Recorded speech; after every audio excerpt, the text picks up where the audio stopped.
Salut, c'est Rémi. Alors dans cette vidéo, nous allons voir pourquoi c'est difficile de résister à la manipulation, pourquoi il est difficile de résister aux manipulateurs. Alors vous avez peut-être le problème suivant, une personne de votre entourage réussit toujours à obtenir ce qu'elle veut de vous. Vous essayez de lui résister, vous essayez de ne pas vous laisser faire, mais elle arrive toujours à obtenir ce qu'elle veut de vous. Alors il faut peut-être vous demander si vous n'êtes pas manipulé par cette personne.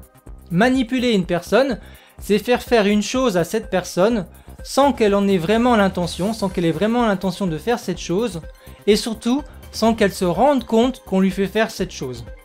La semaine dernière, j'ai reçu un mail d'une personne qu'on va appeler Dominique, et Dominique se sentait mal dans sa peau. Dominique, commençait à perdre confiance en elle, elle commençait à perdre son estime d'elle-même, elle se sentait stressée, elle perdait de l'assurance. Dominique, c'est une personne qui en général dans sa vie n'a pas de difficulté pour s'affirmer, par exemple elle n'a pas de difficulté pour dire non. Pourtant, face à une autre personne qu'elle a rencontrée récemment, eh bien elle a du mal à dire non. Face à cette personne, elle a toujours du mal à dire non, elle a du mal à s'affirmer, et quoi qu'elle fasse, eh bien elle finit toujours par céder. Jusqu'au moment où Dominique a ouvert les yeux et s'est aperçu qu'en réalité la personne dont je parle était en train de la manipuler. Cette personne-là la manipulait régulièrement. Dominique a donc réussi à prendre conscience de ce qui se passait, elle a réussi à ouvrir les yeux.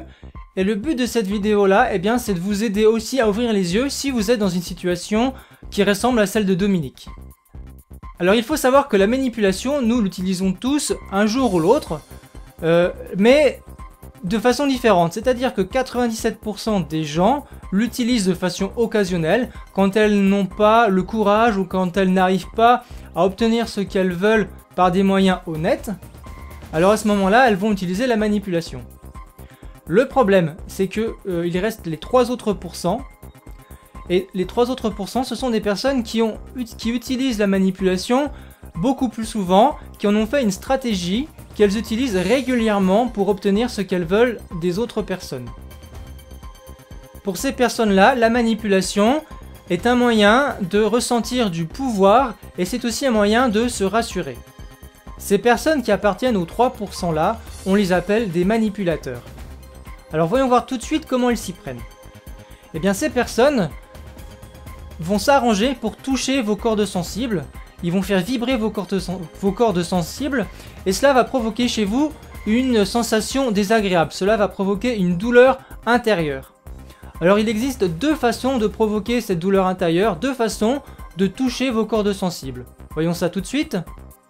Il y a donc deux types de cordes sensibles. La première corde sensible, c'est celle qui va provoquer chez vous une douleur intérieure, mais ce douleur-là, ce sera un sentiment désagréable, ce sera une émotion désagréable. Par exemple, de la culpabilité. Vous allez ressentir de la culpabilité. Ça peut aussi être de la tristesse, ça peut être du découragement, ça peut être aussi de la pitié. Et puis il y a le deuxième type de corde sensible, c'est la corde sensible qui va suggérer une conséquence négative. Donc tout cela, tout ce qui se concerne les cordes sensibles, je ne le détaille pas tout de suite, j'en parlerai dans ma prochaine vidéo. Alors le problème avec la manipulation, c'est que quand celle-ci est bien faite, quand la manipulation est subtile, eh bien elle devient quasiment indétectable. En tous les cas, les personnes qui n'ont pas été sensibilisées sur le sujet ont du mal à se rendre compte, elles ont du mal à comprendre ce qu'il se passe. C'est-à-dire que ces personnes-là ressentent des sentiments désagréables, elles se sentent pas bien dans leur peau, mais elles ne comprennent pas quelle est l'origine de ce mal qui arrive d'un seul coup, qui arrive subitement. Et donc, ce que vous devez faire, si aujourd'hui vous êtes dans cette situation-là, c'est-à-dire que vous n'avez pas forcément l'impression que quelqu'un vous manipule, mais pourtant vous ressentez souvent des émotions, des sentiments, des sensations désagréables, comme j'ai dit, de la culpabilité, de la pitié, de la tristesse, du découragement, et bien si vous ressentez aujourd'hui ces sensations-là, que vous n'aviez pas forcément il y a plusieurs semaines, plusieurs mois ou plusieurs années, et bien demandez-vous, regardez autour de vous si quelqu'un n'est pas à l'origine de ces sensations désagréables. Est-ce que quelqu'un ne provoque pas, est-ce qu'une personne en particulier ne provoque pas ces sensations désagréables chez vous? Et moi je vous retrouve dans la prochaine vidéo où nous allons parler plus en détail des cordes sensibles. A bientôt.